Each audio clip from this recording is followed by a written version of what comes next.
今日有位黃埔區嘅姐姐揾到我哋，佢話打算去四川避下颱風天，點知先駛出停車場，冇耐突然車頭震咗一下，落車檢查發現架車一邊歪咗，打電話問 4S 店。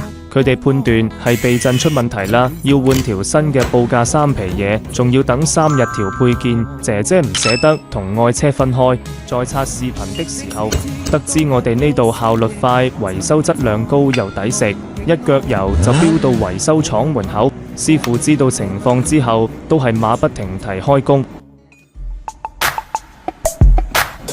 提醒大家颱風天，非必要不出門。視頻看到這留下你的讚，很快師傅就搞定了。這樣的維修，你們覺得該收多少？